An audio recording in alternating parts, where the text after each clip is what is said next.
रघुवंश के पंचम सर्ग में अभी तक हमने पढ़ा था कि राजा रघु अकिंचन होते हुए भी कुबेर पर आक्रमण करने की योजना बनाकर कौत्स्की गुरुदक्षिणा की आकांक्षा पूरी करते हैं। यद्यपि उनके पास कोई धन नहीं था, लेकिन याचक को उन्होंने वापस नहीं लौटाया और कुबेर से धन प्राप्त करना चाहा। और भयभीत कुबेर ने रघु की वीरता से भयभीत कुबेर ने उनके कोष में धन वर्षा कर दी और रघु ने कौत्स को ढेर के समान लगी हुई वो अगणित स्वर्ण मुद्राएं प्रदान की। तो रघु की सुधारता से प्रसन्न होकर, उनकी वीरता से चकित होकर कौत्स ने उन्हें योग्य पुत्र की प्राप्ति का आशीर्वाद दिया और उस आशीर्वाद के प्रभाव से शीघ्र ही रघु को एक सुयोग्य पुत्र की प्राप्ति हुई, जिसका उन्होंने अज नाम रखा। और अज पूरी तरह से गुणों में अपने पिता के ही अनुरूप था। रघु जितने गुणी थे उतना ही गुणी उनका पुत्र अज था। अब आगे कहते हैं, उपात्त विद्यम विधिवत गुरुभ्यस्तम यौवनोद्भेद विशेष कांतम शीश साभिलाषापि गुरोर अनुज्ञाम धीरेव कन्या पितृआचकांक्ष। उपात्त विद्यम, विद्या को प्राप्त कर लेने वाले, विधिवत विधि पूर्वक, गुरुभ्य गुरु से, तम उसको, यौवनोद्भेद यौवन की उत्पत्ति से, युवावस्था के आगमन से, विशेष कांतम विशेष रूप से सुंदर, सुंदर तो वैसे भी था पर यौवन के आगमन से और अधिक सुंदर, श्री राजलक्ष्मी साभिलाषा अपि, अभिलाषा युक्त होती हुई भी, उसके पास जाना चाहते हुई भी, गुरोर अनुज्ञाम, गुरु की अनुमति को, पिता रघु की अनुमति की आकांक्षा कर रही थी, प्रतीक्षा कर रही थी। जैसे धीरेव कन्या, धीर कन्या, संस्कारवती कन्या, पितृआचकांक्ष, पिता की अनुमति की आचकांक्ष इच्छा करती है, प्रतीक्षा करती है। भले ही वो किसी से प्रेम करती हो, विवाह करना चाहती हो, पर जो संस्कार से युक्त कन्या है, धीर कन्या है, वो चाहती है कि पिता की अनुमति मिले तभी वो विवाह करे। ऐसे ही राजलक्ष्मी अब युवा अज के पास जाना चाहती थी, पर वो प्रतीक्षा कर रही थी कि महाराज रघु स्वयं ये कार्य संपन्न करें। तो गुरुभ्य विधिवत उपात्त विद्यम यौवनोद्भेद विशेष कांतम तम प्रति साभिलाषा अपि श्री धीरा कन्या पितुइव गुरो अनुज्ञाम आचकांक्ष। गुरुजनों से विधि पूर्वक विद्याएं प्राप्त कर चुकने वाले और यौवन के आगमन से विशेष कांति वाले उस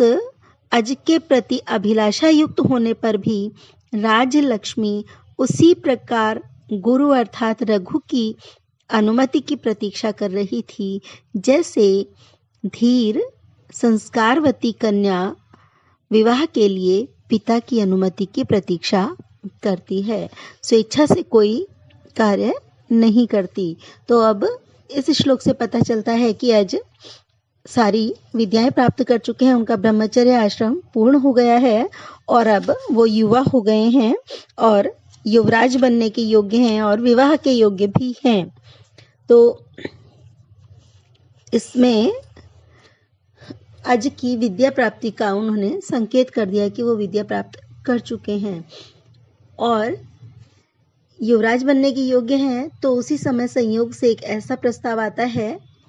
कि जिससे इस दिशा में मार्ग प्रशस्त होता है। प्रस्ताव क्या आता है कि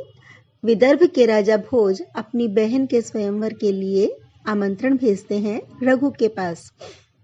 तो अथेश्वरेण कृतकैशिकानां स्वयंवरार्थं स्वसुरेन्दुमत्यः आप्तं कुमारानयन उत्सुकेन भोजेन दूतो रघवे विसृष्टः।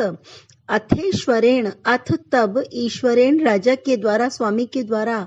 कृतकैशिकानां विदर्भ के राजा के द्वारा, स्वयंवरार्थम स्वयंवर के लिए, स्वसु इंद्रुमत्या, स्वसुः बहन, इंदुमत्या इंदुमती,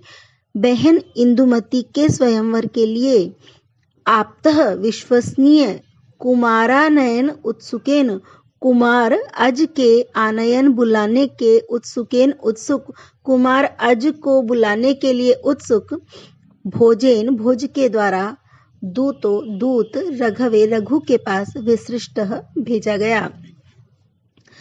अथ तब जब ऐसी स्थिति चली रही थी कि आज युवावस्था में कदम रख चुके थे, विद्याएं प्राप्त कर चुके थे, उसी समय स्वसु इंदुमत्या अपनी बहन इंदुमती के स्वयंवरार्थम स्वयंवर के लिए, कुमारानयन उत्सुकेन कुमार को बुलाने के लिए उत्सुक, कुमार अज के गुणों की ख्याति विदर्भ में भी पहुंची है, तो विदर्भ राज भोज चाहते हैं कि कुमार अज अवश्य ही उनकी बहन इंदुमती के स्वयंवर में पहुंचे। बाकी तो बहन ही चयन करेगी, लेकिन इतना गुणी कुमार उसमें आए अवश्य, ताकि चयन के लिए वो उपलब्ध रहे। तो इसलिए वो उत्सुक थे अज को बुलाने के लिए, कुमार को लाने के लिए, कुमार को बुलाने के लिए उत्सुक। क्रथ कैशिकाणाम ईश्वरेण, विदर्भ के स्वामी भोज के द्वारा आप्तः दूतः एक विश्वसनीय दूत रघुवे विसृष्टः रघु के पास भेजा गया। विश्वस्त दूत को उन्होंने रघु के पास भेजा, जो जाने में विलंब न करे, मार्ग में विलंब न करे, और रघु की क्या प्रतिक्रिया रही वो आकर पूरा पूरा सही सही बता दे और भोज का संदेश पूरा सही सही रघु तक पहुंचा दे। तो कुमार अज ने युवावस्था में पदार्पण किया है और उसी समय इंदुमती के स्वयंवर का प्रस्ताव अयोध्या में नगरी में पहुंचा। तो अपनी बहन इंदुमती के स्वयंवर के लिए कुमार अज को बुलाने के लिए उत्सुक विदर्भ के राजा भोज के द्वारा एक विश्वसनीय दूत को राजा रघु के पास भेजा गया। राजा तो रघु ही हैं, तो दूत उनके पास आएगा और वो चाहते हैं कि उनका पुत्र अज स्वयंवर में भाग लेने के लिए आए। तो अब रघु की क्या प्रतिक्रिया है, वो कहते हैं तम श्लाघ्य संबंधम असौ विचिन्त्य दार क्रिया योग्य दशम च पुत्रम प्रस्थापयामास ससैन्यमेनं वृद्धां विदर्भाधिप राजधानीं। तम श्लाघ्य संबंधम, श्लाघ्य प्रशंसनीय, संबंधम संबंध, असौ वह, विचिन्त्य सोचकर, श्लाघ्य संबंधम प्रशंसनीय संबंध है, विवाह में बराबरी का संबंध सोचा जाता है, तो विदर्भ भी बराबर का राजघराना है, भोज भी बड़े विख्यात राजा हैं, उनकी बहन से यदि अज का विवाह होता है तो ये बहुत अच्छा बराबर का संबंध कहा जाएगा, तो ये प्रशंसनीय संबंध है, समतुल्य व्यक्तियों का संबंध हो जाएगा, बराबर के राजघरानों में संबंध हो जाएगा, ये सोचकर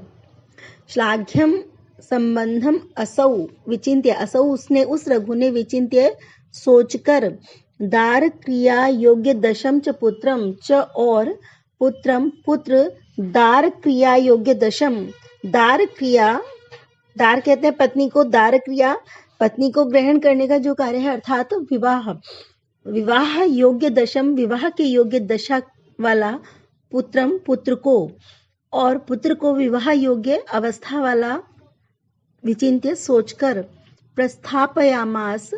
भेज दिया, ससैन्यम सेना सहित, एनम इसको, इस अज को,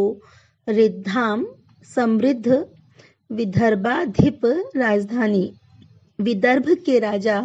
भोज की राजधानी को, असौ उस रघु ने,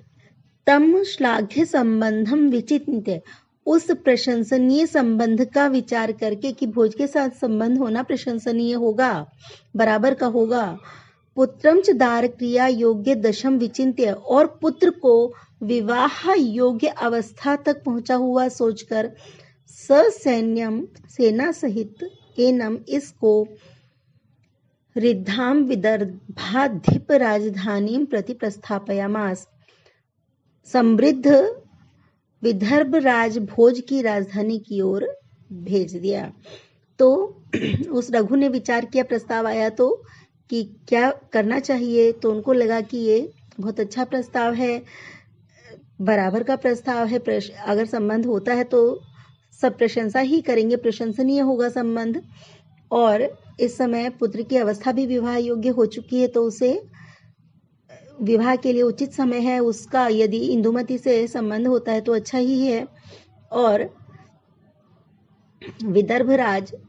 भोज प्रशंसनीय और समृद्ध हैं। तो ये सारी बातें सोचकर उन्होंने अज को सेना के साथ स्वयंवर में भाग लेने के लिए भोज की राजधानी की ओर भेज दिया। तो उस रघु ने उस प्रशंसनीय संबंध और पुत्र की विवाह योग्य अवस्था का विचार करके सेना सहित इस अज को समृद्ध विदर्भराज भोज की राजधानी की ओर भेज दिया। अब रास्ते के बारे में बताते हैं। पहले तो रथों से, घोड़ों से, इन्हीं से जाते थे। साधन ये रेल, बस इत्यादि साधन तो थे नहीं, तो भले ही ये पैदल की तुलना में तेज चलते हैं, रथ, घोड़े, हाथी इत्यादि, लेकिन फिर भी समय लगता है एक स्थान से दूसरे स्थान पर पहुंचने में। तो रास्ते में विश्राम की व्यवस्था करनी पड़ती है। तो अज राजकुमार था, उसकी राजकुमार के योग्य जो भी विश्राम स्थान होने चाहिए, जो तंबू लगने चाहिए, उनमें जो सुविधाएं होनी चाहिए, उसी प्रकार के उनके विश्राम स्थान बनाए गए थे। तस्य उपकार्या रचितोपचारा वन्येतरा जानपदोपदाभि मार्गे निवासा मनुजेन्द्र सूनोर बभूव उद्यान विहार कल्पा। तस्य उपकार्य सेवा करने योग्य, आरचित बनाए गए, उपचारः सेवा के स्थान या विश्राम के स्थान, वन्यतरा वन्य से भिन्न, वन्य मतलब जो वन में बनाए गए हैं या वन के हैं उनसे भिन्न अर्थात नगर के जैसे, जानपदोपदाभि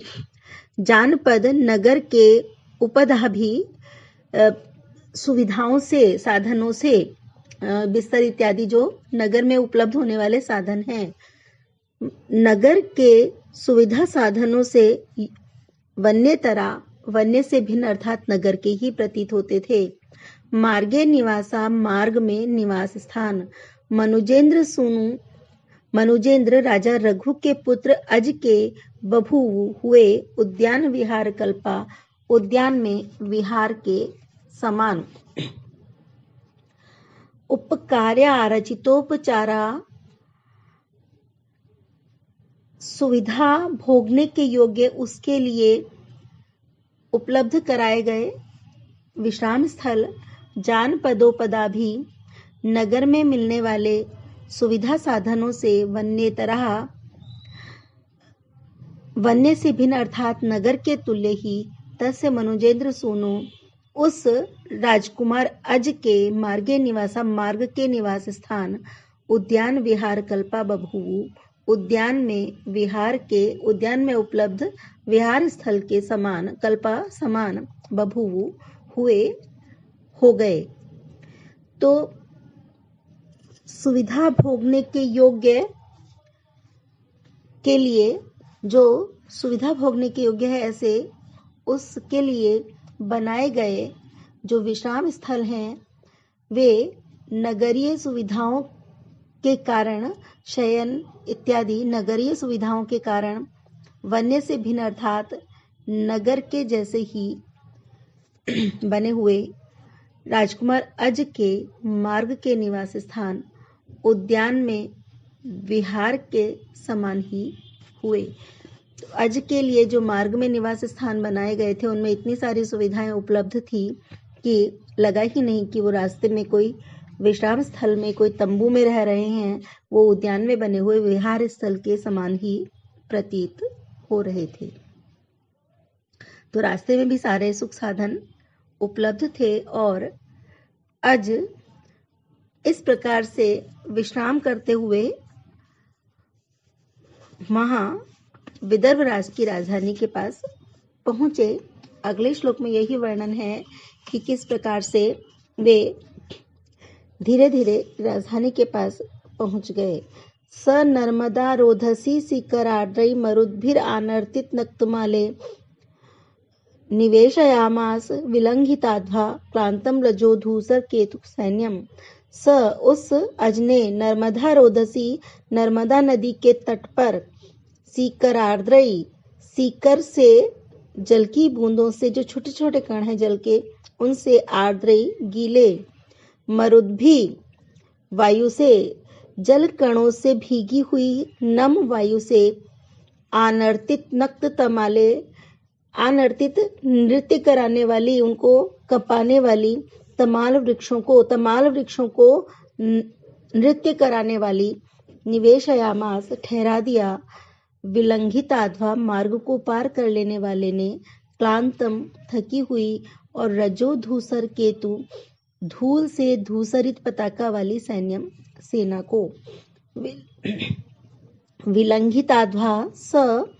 सीकर आद्रई मरुद्भी आनर्तित नक्त तमाले नर्मदा रोधसी क्लांतम रजोधूसर केतु सैन्यम निवेशयामास। मार्ग को पार कर लेने वाले उस अज ने